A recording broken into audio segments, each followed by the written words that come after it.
Hola, muy buenas tardes y bienvenidos todos y todas. Ya estamos listos para una nueva sesión de Hablemos de Salud, un espacio realizado por Hospital Digital. Mi nombre es Gonzalo León y el día de hoy estaremos conversando sobre dos enfermedades respiratorias que son de gran impacto en la salud pública chilena, como son la enfermedad pulmonar crónica obstructiva o EPOC y por otro lado el asma.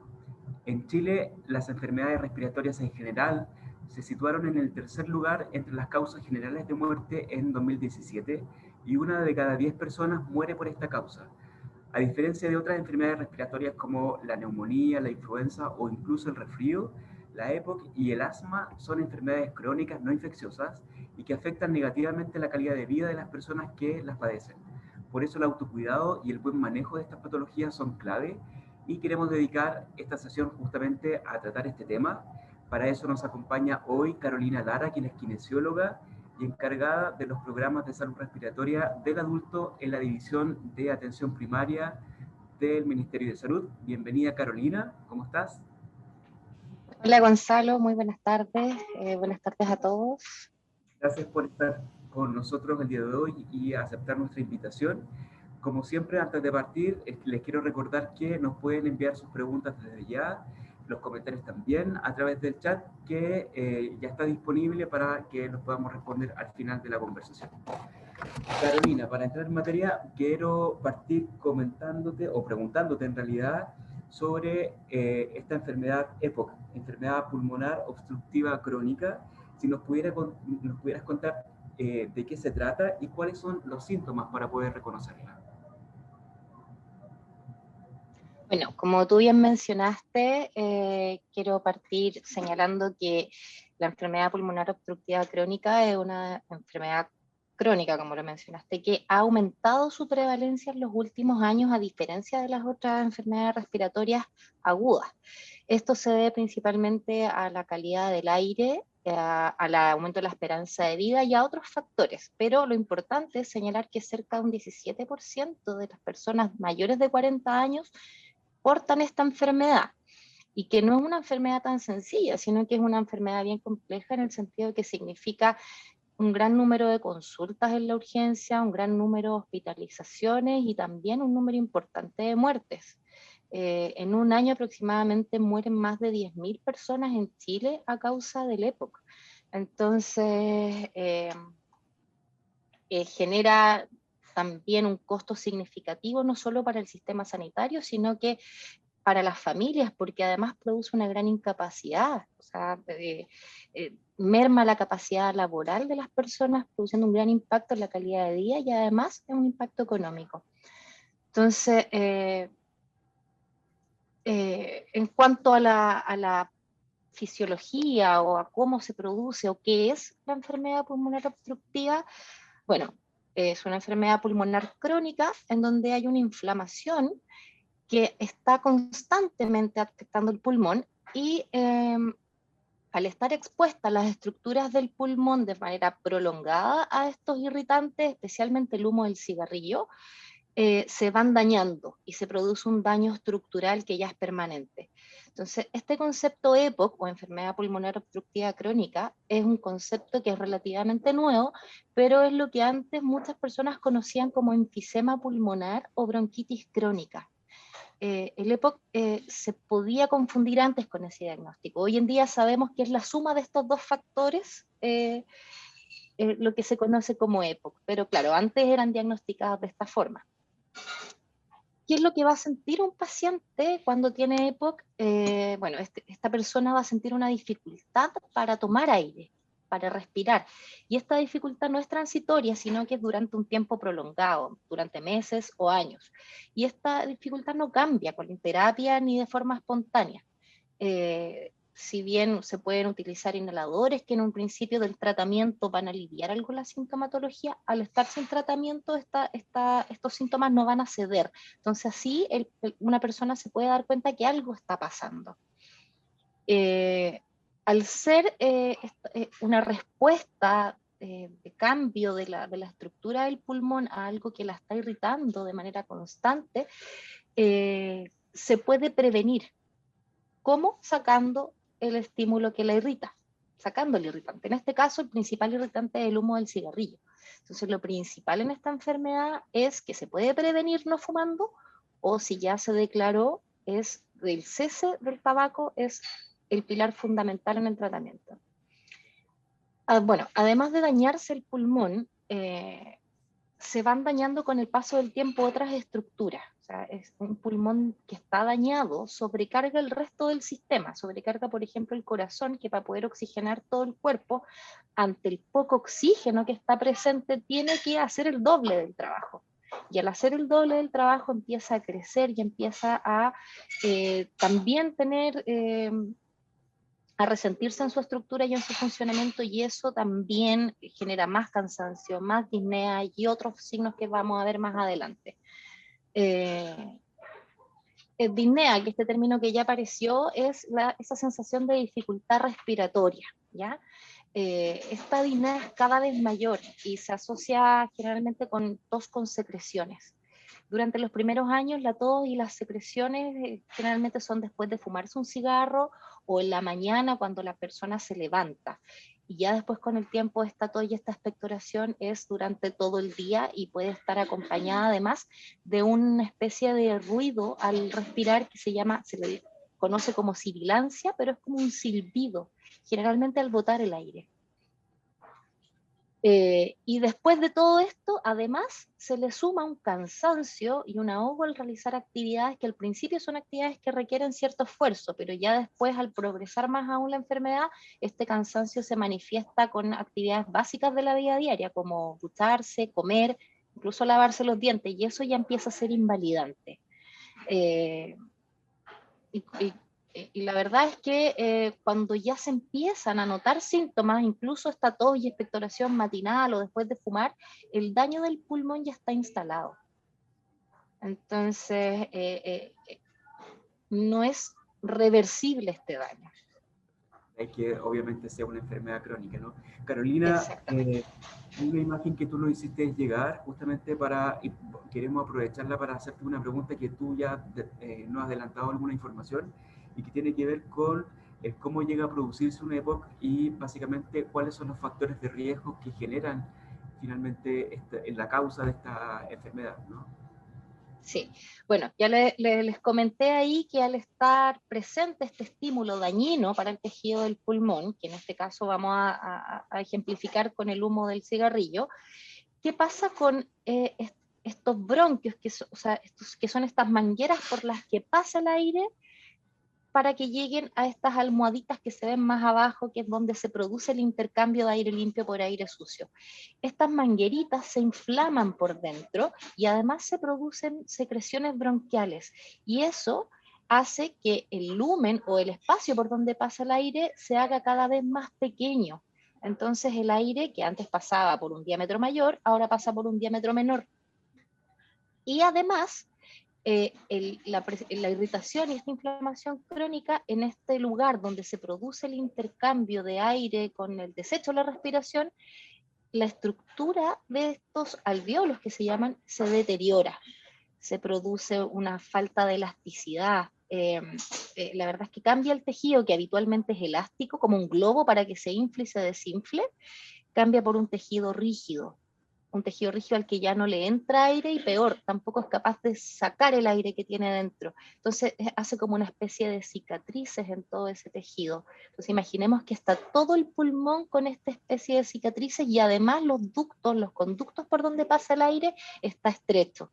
Eso hace que a esta persona le cueste botar aire y tomar aire. Ahora, ¿cómo saber si una persona tiene un EPOC? Bueno, además de todos estos síntomas que yo les comenté,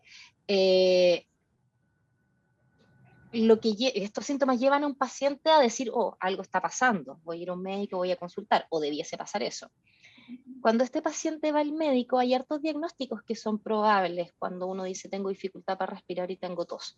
Entre ellos el asma también, que también era tema de conversación.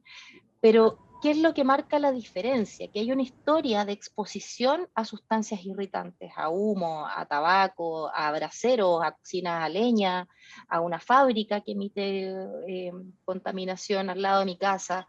Y es una historia no de un día ni de dos, sino que es una historia de años de exposición a esto. Por ejemplo, fumadores de larga data que fuman una cajetilla de cigarrillos al día, o conviven, generalmente, o una persona que no fuma, pero convive con alguien que fuma al lado de él la misma cantidad de cigarros. Entonces, están estos síntomas, está esta historia de exposición al daño, y esto además debe ser corroborado con un examen que se llama espirometría, que tiene que evidenciar que hay una dificultad objetiva al paso del aire. Entonces, el diagnóstico se construye con estos tres factores: con la clínica, con la historia y con el examen. Pueden además necesitarse quizás exámenes complementarios como una radiografía de tórax para descartar otras enfermedades, como por ejemplo un tumor que puede estar ocasionando también una dificultad para respirar. Y eso es básicamente, así se construye el diagnóstico. Otra cosa que es importante, y no solo el diagnóstico, es el pronóstico de esta enfermedad, ¿ya? Y estos mismos factores nos van a ayudar a poder establecer el pronóstico, pero además son importantes para decir esta enfermedad va a avanzar rápidamente y en poco tiempo vamos a tener una condición mucho peor, o sabes que, mira, sí nos podemos mantener con un tratamiento adecuado y esto no va a ser tan terrible. ¿Qué es lo importante aparte de esto? Es saber cuántas crisis tiene una persona en un año y qué otras enfermedades también pueda tener esta persona. Interfieren también, por ejemplo, una desnutrición, ya que al haber poca masa muscular, esta persona va a tener poca capacidad de hacer, no ejercicio, pero alguna actividad física, y eso también va a generar ahogo cada vez que alguien camine, por ejemplo. Entonces, por un acto natural, la persona va a dejar de hacer un poco de actividad, y después ya cada vez que haga, va a sentir cada vez más cansancio y más ahogo, y es un círculo vicioso. Entonces, todos estos factores además empeoran el pronóstico. Ahora, una vez que ya está detectada la enfermedad, ¿cuál es el tratamiento? ¿Cómo se trata una persona con EPOC? Ya, en el tratamiento del EPOC es como una mesa, hay hartas patas que son muy importantes, pero la principal, como ya les mencionaba, es dejar de fumar. No sacamos nada con tener el mejor tratamiento del mundo y seguirlo al pie de la letra si la persona no deja de fumar, porque en el fondo el daño va a seguir estando. Por muchos inhaladores y de última generación, muchos fármacos que la persona reciba, estos no van a ser capaces de revertir el daño, sino que solo de mantener estable la sintomatología, ¿ya? Entonces ahí ya tenemos que, dejando el tabaco y usando los fármacos adecuados, tenemos que paramos un poco el proceso, ayudamos a revertir los síntomas, pero nos quedan dos o tres puntos muy importantes que tienen que ver con prevenir más daño, y que, por ejemplo, sufrir una infección respiratoria aguda o cada crisis representa mayor daño en este pulmón que ya está enfermo.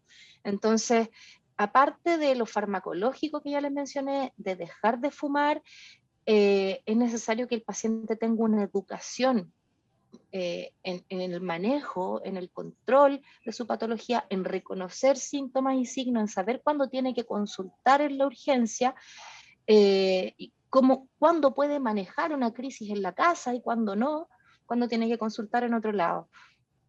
La vacunación también es muy importante, ya más adelante vamos a ver un poquito de eso, porque va de la mano con no contagiar, sino tener más crisis.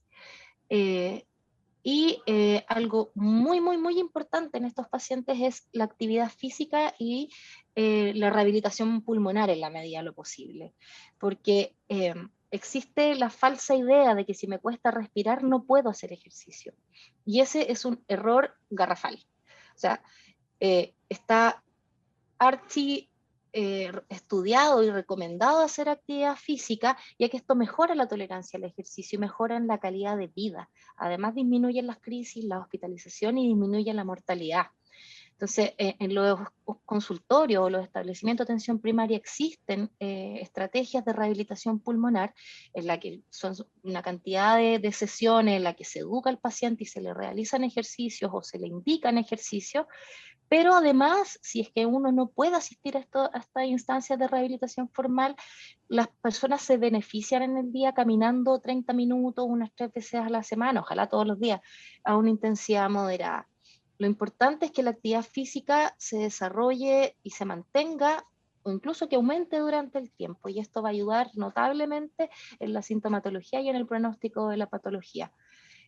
Y en instancias ya más extremas de la enfermedad, más avanzadas, puede que todo esto que ya les mencioné no sea suficiente y sea necesario derivar al nivel de atención más complejo al hospital, y ahí ya nos quedan dos herramientas que son un poco más agresivas, que son la oxigenoterapia domiciliaria y la ventilación no invasiva en el domicilio, ¿ya? Y estas estrategias sí son dosificadas, indicadas y controladas en el nivel secundario, pero sí le permiten a la persona estar en su casa, hacer una vida muy cercana a lo normal. Incluso hay pacientes que trabajan con su concentrador de oxígeno o con su ventilándose en la noche, así que no por estar utilizando estas estrategias quiere decir que nos queda poco hilo en el carrete, digámoslo así más coloquialmente, sino que es un apoyo cuando ya la enfermedad está muy avanzada y necesito un factor externo que me simplifique un poco este proceso dificultoso de respirar.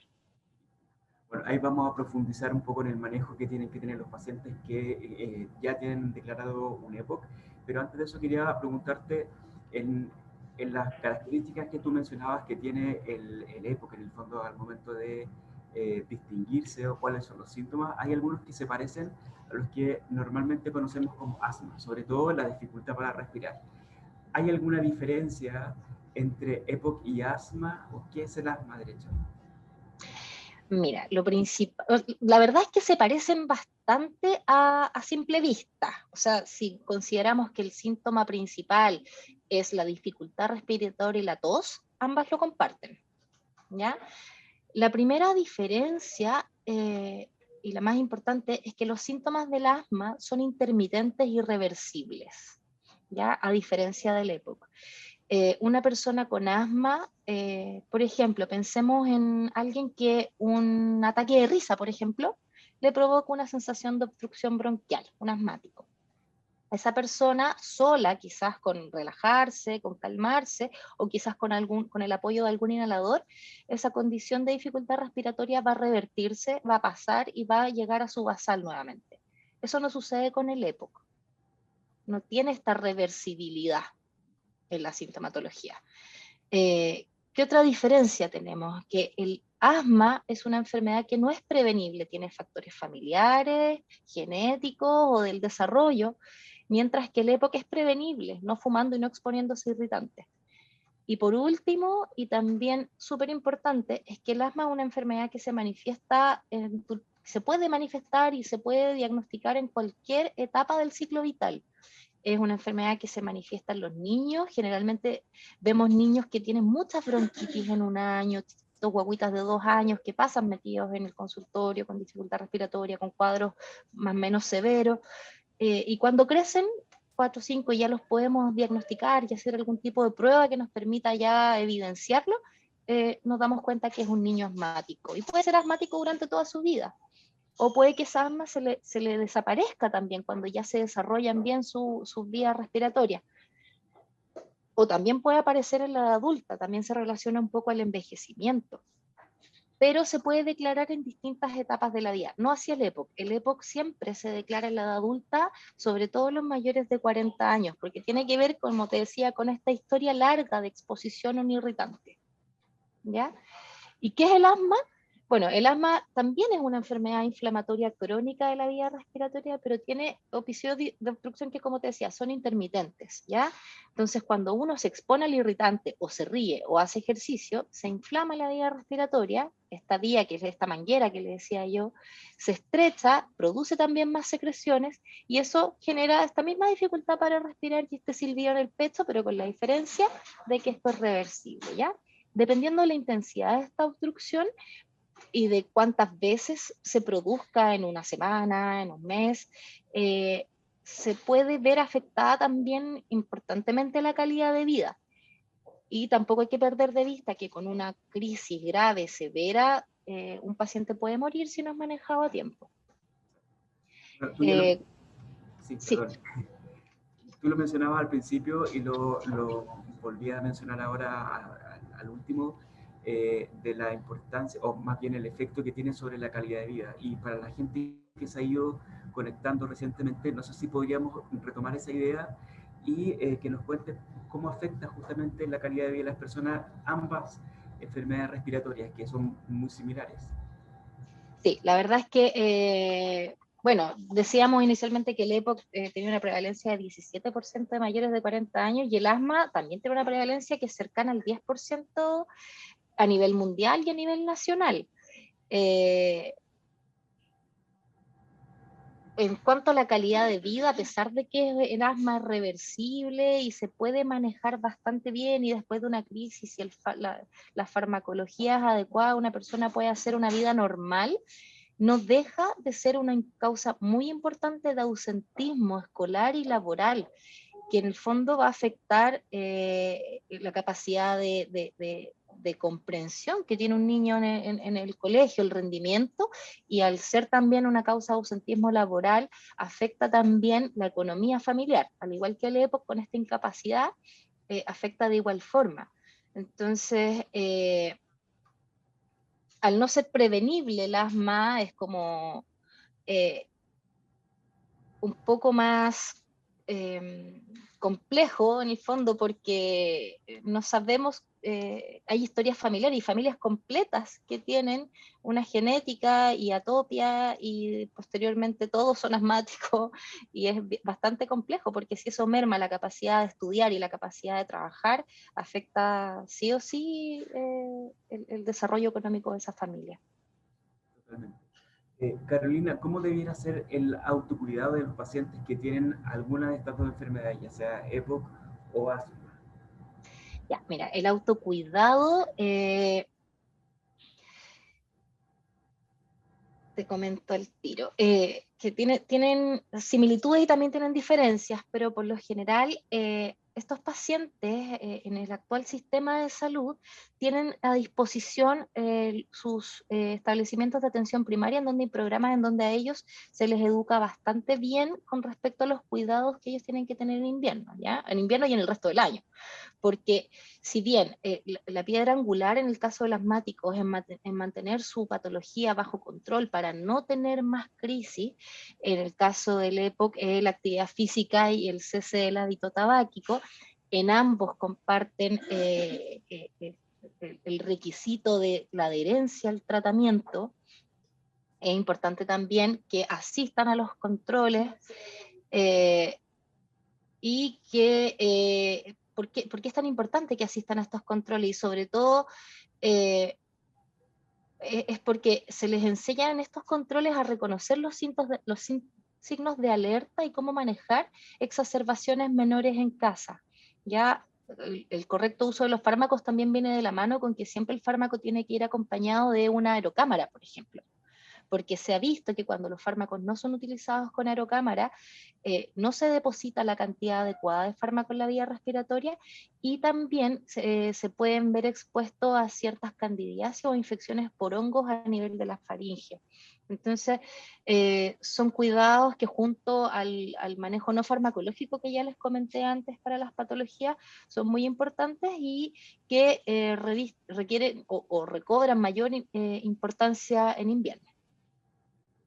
Justamente en invierno, ¿hay algún tipo de manejo de cuidado especial que tengan que tener este tipo de pacientes? Exactamente. O sea, habíamos mencionado que lo importante es evitar tener más crisis porque eso se asocia a mayor mortalidad.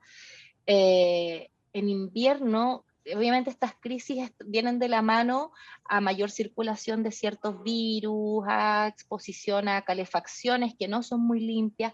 Entonces, a los cuidados habituales se suman acciones preventivas como la vacunación, por ejemplo, contra el virus influenza en este caso, o contra el neumococo para los mayores de 65 años, y no exponerse a virus respiratorios como primera medida. Esto está súper en boga ahora, el no exponerse a virus respiratorios, porque ya todo el mundo aprendió lo que significaba una higiene respiratoria, ¿ya? O sea, evitar las aglomeraciones, no frecuentar a personas que pudiesen estar cursando un cuadro respiratorio agudo, lavarse frecuentemente las manos, ventilar los ambientes, y llevar un poco más a la actualidad a usar mascarilla, alcohol gel o sustancias que pueden ser desinfectantes. Todo eso nos va a ayudar a exponernos menos a patógenos que nos pueden desencadenar una crisis, ¿ya? Como les adelanté, también es importante preferir mecanismos de calefacción que son menos dañinos, es decir, prevenir, por ejemplo, los calefactores de aire, oleoeléctricos por sobre los braseros, por sobre la calefacción a leña, estufas a parafina. Y aquí hay un tema bien importante, porque a pesar de que el tabaquismo es más alto en el norte del país que en el sur hay una tasa más elevada de EPOC que en el norte. Y eso tiene mucho que ver con la calefacción intradomiciliaria. Ya hay gente que dice, no, yo no fumo, pero pasan con un brasero todo el día dentro de la casa o cocinan a leña. Entonces, de preferencia, preferir combustibles limpios para calefaccionar o abrigarse de frentón. Si es que la cuenta de la luz le sube mucho, existen otras alternativas.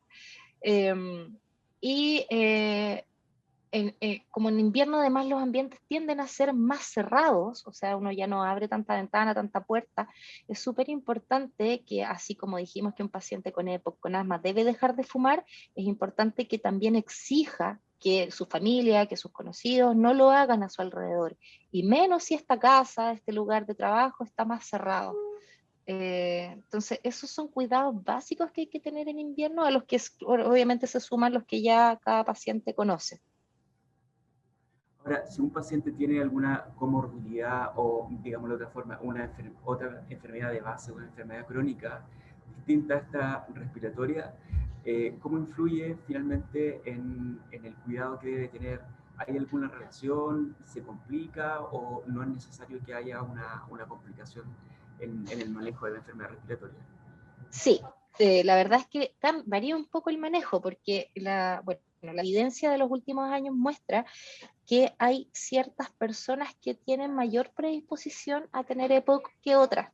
Ya, dos sujetos igual de fumadores, hay uno que tiene más predisposición que otro porque se encontró que había una relación, que era un componente inflamatorio multifactorial. ¿Qué quiere decir eso? Que así como se inflama el pulmón, también se inflaman otros órganos.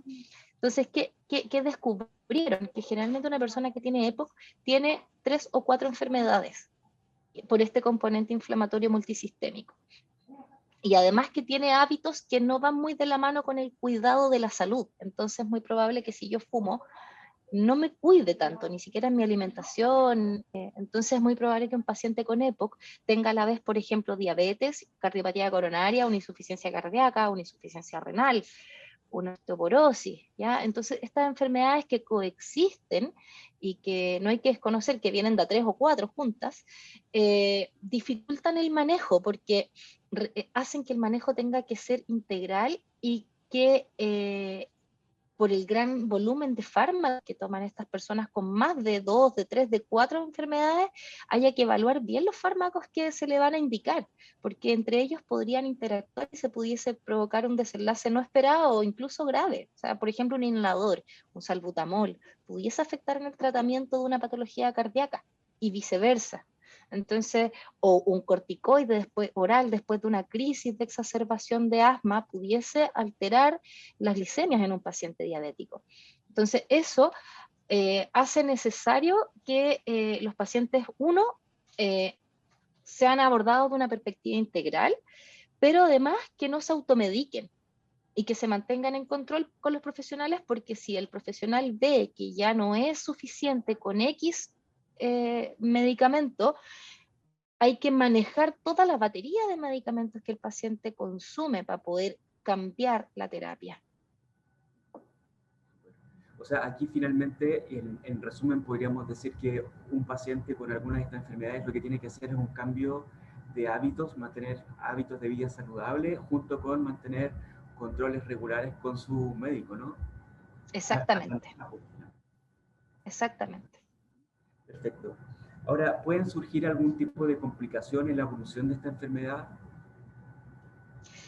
Exactamente, sí. De hecho, la progresión de la enfermedad ya es una complicación en sí, ¿ya? Es algo que es por hecho,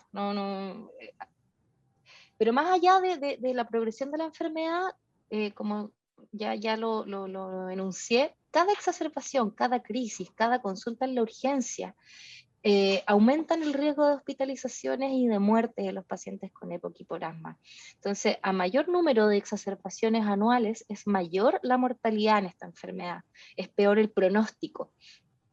¿Y qué es una exacerbación? Bueno, una exacerbación es un aumento en esta sensación de falta de aire, un aumento en la tos o de secreciones más allá de lo normal y que requieren un tratamiento que no es el habitual que el paciente tiene en la casa. Entonces, cuando ya el paciente se siente ahogado, se inhaló, pero aún así sigue con esta sintomatología más fuerte o más intensa que lo habitual, es necesario que acuda a un establecimiento de salud.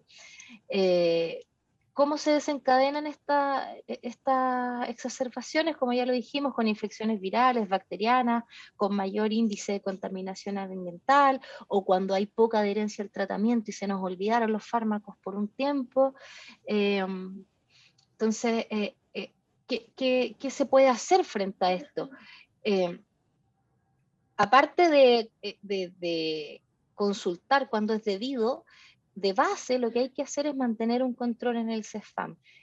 Haber ido a las sesiones educativas, ojalá de las sesiones del programa de rehabilitación pulmonar, ya que ahí se les va a enseñar a reconocer el nivel de severidad de esta crisis y saber si es tan severa que tiene que acudir a un servicio de urgencia o puede manejarla en la casa. Y para manejarla en la casa, ¿qué es lo que tiene que hacer? Si por el contrario, ya me di cuenta de que con los signos, de acuerdo a lo que me dijo el kinesiólogo de la sala o el médico de la sala, ya tengo que ir a la urgencia, ahí lo más probable es que me indiquen inhaladores en una mayor dosis o diferente a los que uso, oxígeno, algunos medicamentos orales, y si ya es de mayor gravedad, probablemente de ahí mismo lo van a derivar a un establecimiento complejo ya para un manejo mucho más avanzado, probablemente una hospitalización. Carolina, una última pregunta. Cuando llega una persona con complicaciones o siente complicaciones, ¿cuál es el momento en que decide en que debe ir a una urgencia? ¿Hay algún rasgo en particular al que deba prestar especialmente atención?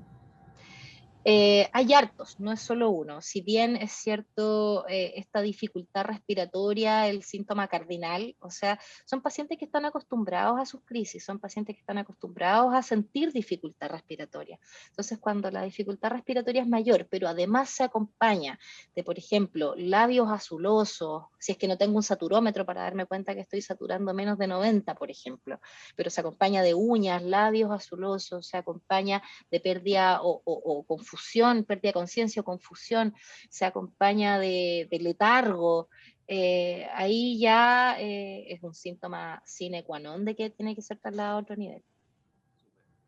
Perfecto. Carolina, nos han llegado muchas preguntas a través del chat, también algunas que nos llegaron previamente por nuestras redes sociales cuando anunciamos el tema de hoy. Y algo que quería preguntarte en primer lugar tiene que ver justamente con qué programas existen actualmente en la red asistencial para el cuidado de las personas con EPOC o asma. Ya, existe, mira, la historia es bien data del 2001, es bien antigua. En este año se crearon salas de tratamiento de enfermedades respiratorias del adulto en todos los CEFAM del país, en todos los establecimientos de atención primaria. Esto se creó a raíz de que en ese minuto las enfermedades agudas no tenían un abordaje normado, estandarizado, que pudiera dar resolución, por ejemplo, a las neumonias del adulto. Pero con el avanzar del tiempo nos fuimos dando cuenta que el manejo de la neumonía fue muy eficiente, dando paso a un aumento de la prevalencia de la enfermedad crónica. O sea, dejamos de visualizar la neumonía porque ya no era tan problema epidemiológicamente hablando, pero aparecieron estas enfermedades respiratorias crónicas que han ido en aumento. O sea, mientras la neumonía baja, las crónicas aumentan.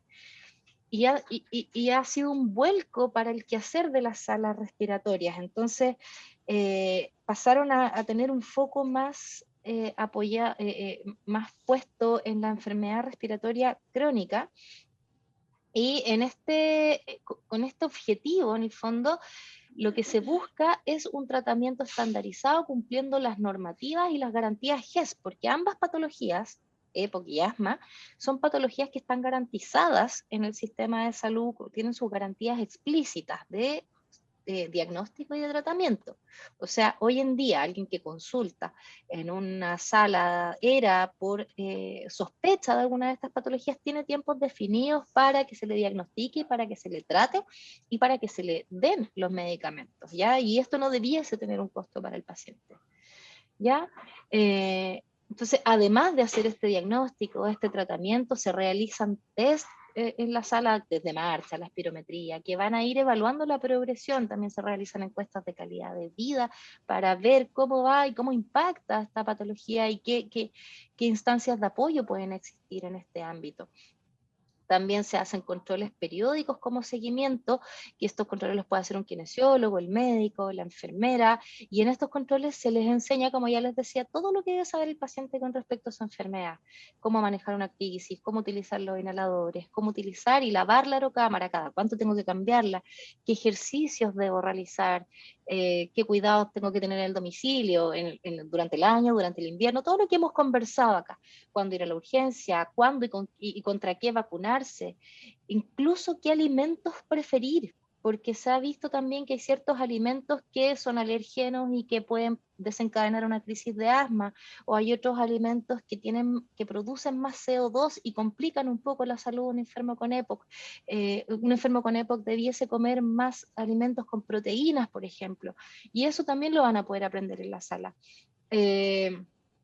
También les van a comentar cómo articular con otras áreas de salud dentro del mismo establecimiento para este abordaje integral, con el médico del cardio, con la nutricionista, y también para poder derivarlo a establecimientos más complejos, en el caso que requiera la oxigenoterapia y la ventilación no invasiva domiciliaria, que son programas de la red, no de la atención primaria, sino que de la atención secundaria, pero que igual están disponibles para estos pacientes.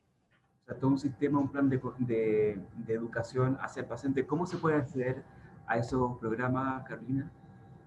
Solamente asistiendo al CEFAM, pueden pedir una hora con un médico en morbilidad y van a ser derivados, si es que se sospecha de que tienen una patología respiratoria crónica, van a ser derivados a la sala. Y para mantenerse en control dentro de la sala es importante que este paciente acuda lo menos una vez al año, ¿ya? Porque si no pierden esta continuidad de los cuidados. Súper buen dato entonces para los pacientes que están en esta circunstancia. Alguien pregunta también por acá, dice, a mis 30 años podría ser diagnosticada con EPOC, estos por antecedentes de tabaquismo y cansancio extremo. Sí, se ha visto en la literatura y en la experiencia internacional que se pudiese diagnosticar o pudiese presentar el EPOC antes de los 40 años. No es muy frecuente, la verdad es que no es muy frecuente. Pero, por ejemplo, sí lo que se ha visto es que pacientes con asma infantil que no fueron tratados correctamente, el hecho de no estar con un tratamiento adecuado provocó daño en el pulmón. Y esto asociado a tabaquismo generan como una aceleración del diagnóstico de EPOC. En este Pero caso, pudiese ser. No es imposible, no es muy frecuente, pero puede ser. en este caso tendría que consultar con algún médico de preferencia, ¿no?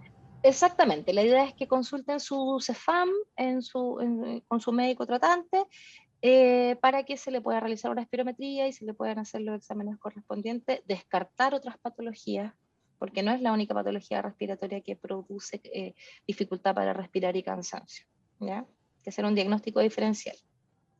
Otra persona nos pregunta, dice, tengo asma y me dan crisis cada semana. ¿Esto podría afectar a mi hijo en caso de un posible embarazo? La verdad es que no, pero sí, los hijos de madres asmáticas, padres asmáticos tienen mayor probabilidad de nacer asmáticos, ¿ya? Porque hay una historia familiar y tiene mucha relación con la genética, el asma. Otra pregunta dice, ¿hay alguna relación entre el asma crónico con el reflujo? Sí, efectivamente, porque el reflujo, al ser un contenido gástrico ácido, se comporta como un irritante de las vías aéreas. Otra pregunta dice, siendo paciente con asma leve, ¿podría ser diagnosticado también con EPOC? Sí, exactamente. Sí, últimamente se ha visto bastante la asociación entre asma y EPOC. Desde niños, el hecho de tener EPOC, lo que se está estudiando es como un estudio en curso. Hay más predisposición cuando se empieza a dañar el parénquima pulmonar desde etapas más tempranas. Entonces, si eso se asocia a exposición a gases tóxicos, humo, contaminación intradomiciliaria, etcétera, es más probable, sí. Lo mencionaste durante la conversación, si lo podemos repetir en el caso de que la persona se lo haya perdido. Dice, ¿qué examen se debe realizar para identificar uno del otro? El examen de elección es la espirometría. La verdad es que la espirometría es un examen en donde se le pide al paciente que inhale y posteriormente exhale todo el aire, pero esta prueba se hace 2 veces, una previo al uso de inhalador y otra posterior al uso de inhalador. Entonces lo que se estudia acá es la reversibilidad, que es esta característica que tiene el asma y que no tiene el EPOC. Entonces, si el paciente responde bien a este inhalador y la segunda prueba sale más cercana a lo normal, es más probable que sea asma. Si por el contrario, al realizar nuevamente la prueba tras el uso del inhalador, la modificación no es significativa, es más probable que sea un EPOC. Preguntan también qué tipo de actividad física se debe realizar para el buen cuidado de una persona con EPOC. Eh, lo ideal es que puedan acudir al programa de rehabilitación pulmonar del CEFAM. Son programas súper estructurados que han demostrado tener muy buen resultado. En ellos se hacen, aparte de los ejercicios de educación, de automanejo en la patología, se les hace incluso sesiones con la compañía de familiares muchas veces para que ellos aporten también en el cuidado y reconocimiento de signos. Pero si no, por lo general todos las pautas de ejercicio orientadas a estos pacientes contienen ejercicio aeróbico, que es lo conocido como un ejercicio de baja intensidad, caminar, bicicleta, por un tiempo, ojalá cercano a unos 30 minutos, y además lo que se recomienda es ejercicio de extremidades inferiores y superiores, idealmente con algún peso liviano, por ejemplo, 2 botellas de medio litro llenas de arena o de agua, y las piernas con elásticos o subir y bajar escalones, porque el mantener la masa muscular de piernas y brazos hace que las actividades de la vida diaria no produzcan tanto cansancio y el cuerpo de alguna u otra forma se hace más eficiente. Y eso se traduce a la larga en menos sensación de ahogo. Una pregunta es destacar, no del chat, a propósito de lo que mencionabas, ¿cuál debiera ser el rol de la familia en apoyo de un paciente con EPOC o asma? Ya, lo primero es que lo ayuden en su difícil tarea de dejar de fumar si es que el paciente fuma. ¿Ya? A los pacientes con EPOC les cuesta más dejar de fumar que a pacientes sin EPOC, y es obvio porque llevan fumando mucho más tiempo y en un volumen más importante. Entonces, acompañarlo en ese proceso es un acto de amor finalmente, ¿ya? El no fumar al lado de ellos, porque son familias fumadoras por lo general. Entonces, aléjense, que ojalá el paciente no sienta olor a tabaco. Si van a fumar, háganlo fuera de la casa y que él no sienta ese olor a humo. Eso es lo primordial. Lo segundo es incentivarlo, además de dejar de fumar, a hacer actividad física, a mantener un peso saludable, porque también es más agotador mover una estructura mayor, un volumen de peso corporal mayor, cuesta más moverlo que un cuerpo de un tamaño estándar. Eh, ayudarlo con la adherencia a los fármacos. es difícil para los pacientes andar de repente en la cartera, en el bolsillo, con el inhalador, con la aerocámara, y eso, la adherencia cuesta, es uno de una de las dificultades del tratamiento. No es lo mismo que andar con una tirita de medicamentos en el bolsillo. Aquí hay que andar con un frasco y con una botella, en el fondo. Y eso también, por un tema muchas veces de vergüenza o de incomodidad, los pacientes no lo hacen, se terminan poniendo el inhalador directo, y eso tampoco les sirve tanto. Entonces, si la familia los puede ayudar con la adherencia a los fármacos, con la adherencia al ejercicio, con el dejar de fumar, y en el fondo ayudar a estas patas fundamentales, es un apoyo magnánimo, la verdad que muy útil.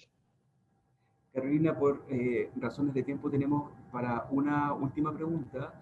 Es de una persona que dice que la han diagnosticado hace muy poco de esta enfermedad, se refiere a EPOC, y en estos momentos se encuentra con licencia médica. Dice, me cuesta mucho comer, me ocasiona dolor de pecho y he bajado mucho de peso. ¿Qué podría hacer además de cumplir con mi tratamiento médico? Si podemos dar un consejo breve por ahí. La verdad es que debiese, si es un diagnóstico inicial y bueno, a menos que el diagnóstico haya sido realizado muy tardíamente, los fármacos debiesen, sobre todo al inicio, aliviar bastante la sintomatología. Entonces, si esto no está aliviando la sintomatología como debiese y está siendo dificultoso algo tan cotidiano como comer, algo está pasando con ese tratamiento. Ya hay que revisar si estamos usando el espaciador como corresponde, si los PAF los estamos realizando con desfase de 1 minuto entre uno y otro, porque muchas veces el fármaco está bien indicado, pero la técnica inhalatoria no es la correcta. ¿Ya? Tratar de comer quizás minutos después de haberse aplicado el inhalador, cosa que estemos en el pic de la broncodilatación para que comer no sea tan dificultoso. ¿Ya? Y no esperar hasta que me toca la otra inhalación y yo como entre medio. Obviamente voy a estar en un minuto del día en que no estoy tan broncodilatada y probablemente me siento un poco más obstruida que inmediatamente después de haberme puesto el inhalador. Entonces, es una mezcla, habría que revisar qué está pasando puntualmente en ese caso. De todas formas, que vaya el médico si es la complicación Sí. para el momento.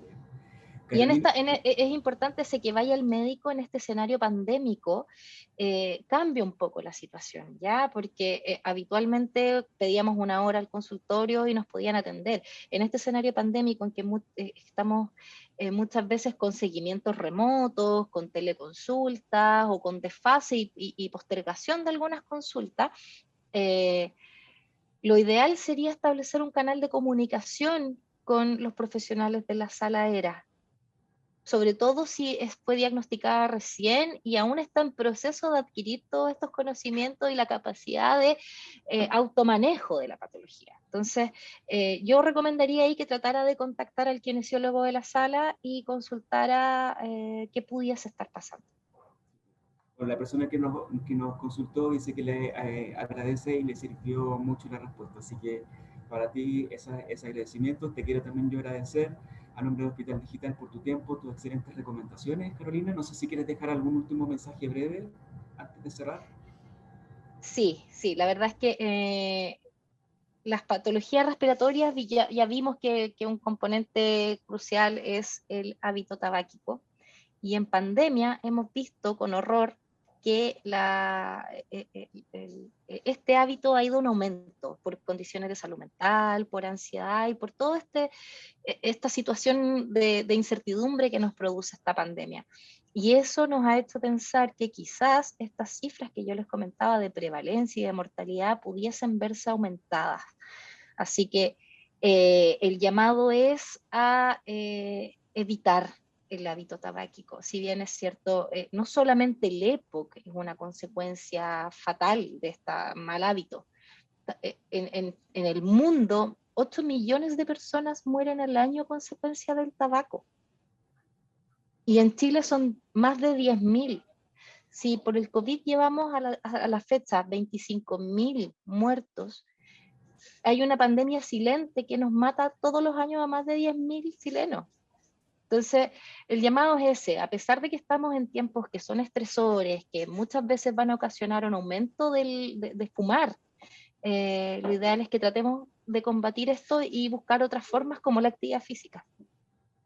Excelente mensaje, Carolina, muchas gracias nuevamente. También agradecemos a Gracias los a ti, que Gonzalo. se conectaron hoy día. Les recordamos que esta sesión estará disponible en los próximos días en nuestro canal de Hospital Digital en YouTube. Pueden ver en la pantalla el link por si lo quieren buscar. Los invitamos también a suscribirse a esta página y a seguirnos también en nuestras otras redes sociales donde podrán encontrar distintos tipos de contenidos de salud, obviamente. Por último, quedan invitados para el próximo martes 4 de mayo a la misma hora, 14 horas, donde hablaremos esta vez sobre sexualidad y cáncer. Así que ahí estaremos, los vamos a estar esperando. Gracias a todos nuevamente y hasta la próxima.